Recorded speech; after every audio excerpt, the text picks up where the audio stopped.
محمد خير العالمين وسيلتي parce que ñu fekk ko nag ci dëju ki nga xamante ni mooy Pape Alé Niang bi ñàkk waajuram góor balaa ñuy sori dañu lay nuyu bàyyi la nga nuyu bokk internet. waa jërëjëf ñoo ngi leen di nuyu waa Sans Limites yëpp di nuyu mboolem Sénégalais yi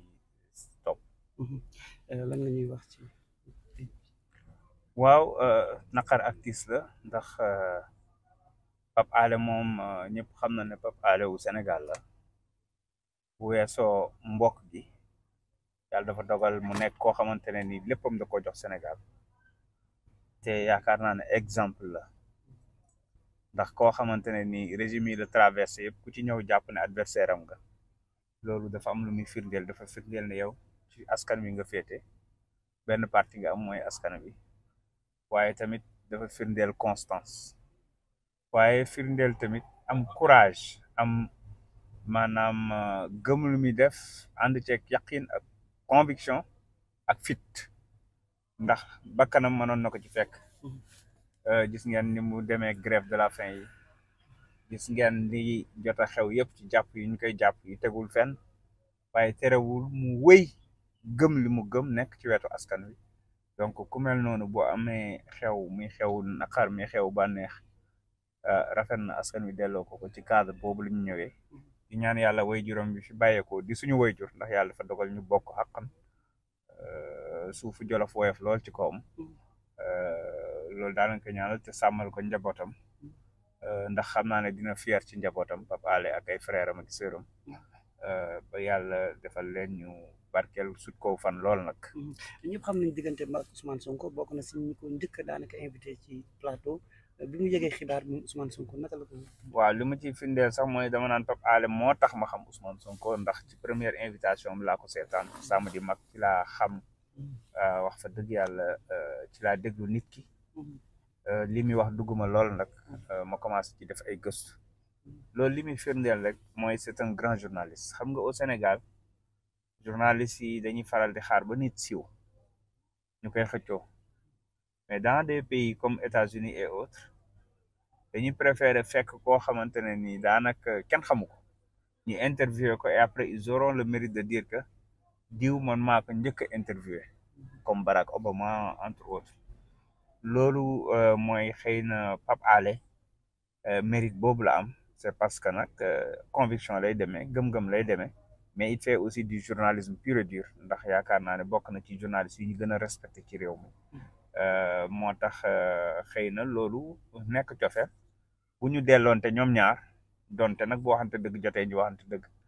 waaye am na solo lool te Ousmane du ma sa fàtte ne Pape Alé xëy na moo tax nit ñi xam ko ndax moo ko njëkk a accordel interview bi ko ñëpp bañee donc loolu tamit day am solo coloré gu ñuy delloonte la ci biir relation nag dañuy dem ba nekk ay xarit waaye Pape Alé koo xam-xam ne noonu la nekkee xarit ak d'autres leaders politiques yoo xam ne même ñu ngi ci pouvoir bi parce que c'est quelqu'un qui assume ses relations quel que soit le bord. macha allah mais dañu gis tamit Pastef daanaka gis nañ fi magu Pastef yi loolu kóllëre boobu ñuy faral di wax ne Pastef képp ku am jafe-jafe muy bànneex muy naqar dañ lay teewal. waaw ñun dañu jàpp ne bu dara weesoo bu lépp weesoo ñun suñu parti on ne s'appelle pas des camarades on ne s'appelle pas des je ne sais pas nu ñu koy waxee mais ñun on s'appelle des frères fraternité bi nekk ci suñu sigle parti mi patriote africain du Sénégal pour le travail l'éthique et la fraternité lu ñuy dund la du loo xam ne dañ ko bind rek c'est pas un vain mot donc comme dañ koy dund dañu jàpp ne képp koo xamante ne nii yaa ngi ci parti bi wala nga nekk sympathisant wala nga nekk koo xamante ne rek ci Sénégal yaa ngi taxaw di xeex ngir dëgg ñun dañ lay boole ci suñu biir te patriote yi nag dañoo mën a sot comme ni ñu koy waxee moo tax nga gis fii daanaka balai patriotique bi fi am maa ngi koy tooñ léegi Pape Alé di ko wax mu ne ma yéen dañ leen a dàq amatu leen siège moo tax ngeen bëgg a transformer sama dëj bi siège parti nekk fii di waxtaan ma ne ko mi ngi noonu xam naa ne bale bi jeexagul ndax nit ñi dinañu en fonction de leur disponibilité ñëpp dinañ ñëw loolu nag dimension wu nit ki rek la nit ki moom li nga ji rek ngay góob. mais est-ce que nit yi voilà est-ce que nit yi duñu xalaat ni Pastef la bokk bu fekkee dëj bi waa Pastef rek ñoo fi nekk. waaw loolu day du problème ndax waa ay jamono waa PDS dañoo jàppoon ne ci Macky la bokk ay jamono waa kër Macky dañu jàppoon ne ci Khalifa la bokk buñ fi jàppee Khalifa buñ demee ba jàpp ne ci Sonko la bokk suba xam naa ne dinañ jàpp ne ci El Malick la bokk wala keneen la bokk àdduna mel noonu loolu nag li si ëpp solo mooy constance. Pape Alé fu mu far mooy fu dëgg féete ak ku ñuy xeex ku ñuy teg lu dul yoon dañuy jàpp ne kooku moom mbokkam deret la sax noonu la mel day xeex injustice loolu kese jërëjëf. d'accord merci beaucoup. auzu billahi mina sheytaani rajim bismillahi rahmaani rahim man la soxna Aïda Ndiaye coordonnatrice nationale Maggi Pastef chargée des femmes vice coordonnatrice chargée des femmes noonu laa tudd. ñuy wax ci Papa Alé Niang nga xam ne dafa ñàkk waajuram. waaw dañu ñëw rek bokk ak moom bés bi ndax la perte de notre cher dafa lu lourd di lu diis loo xam ne lu metti la ku ko dund rek yaa ko xam. waaw man ñàkk naa sama waajur bu góor ñàkk bu jigéen xam lu waajur di représenté ci doom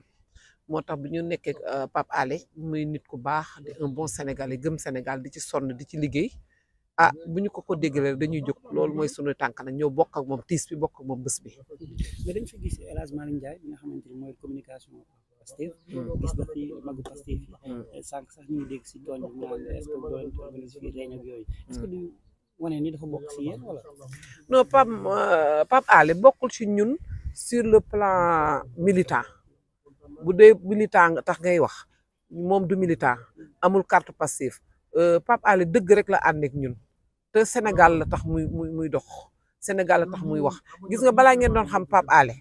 ñun tey ñu jëloon pouvoir bi ba nekk ci loo xam ne contraire nag ak les réalités yi nga xam ne moom la Sénégalais yi di xaar du ngeen ko xàmmee Pape Alé dëgg rek la àndal te loolu la ñu xam ci moom te loolu la ñu ànd ak moom waaw. tey boo ko doon xelal nga koy ñaax wala nga koy conseillé nan nga koy conseillé ci taxawaay bi ndax ñàkk sa waajur bu góor. waaw ñàkk sa waajur bu góor dafa metti waajur sax en quelque sorte mais en général waajur boo mën a ñàkk rek dafa metti xanaa mu muñ rek ndax baskan bu mos dund dina mos dee ak ñun ñoo ànd te ku sañoon nag say waajur gudd fan nga suul leen duñ la suul waa xanaa mu des fi rek gëm yàlla nangu dogal suñu borom subhanahu wa taala te di ko ñaanal ndax du moom rek tamit àdduna noonu la lu yàlla cërale ñëpp la kenn ku ne bu sa bos ñëwee rek incha allah dem rek moo ciy teg. Sonko amul benn problème ñu nga fa ñu ne woon la ñu ne c'est notre seul et unique candidat gëm ne il est éligible amul fi dara lu ko téye papier yi ñuy wax yooyu yëpp ay caaxaan la ndax yéen vous êtes censé savoir que ne sunu mandataire muy le secrétaire général Ayib Daffé lu mu waroon dox yëpp dox na ko këyit gu mu ñàkk wut na ko ak papier huissier bu ko confirmé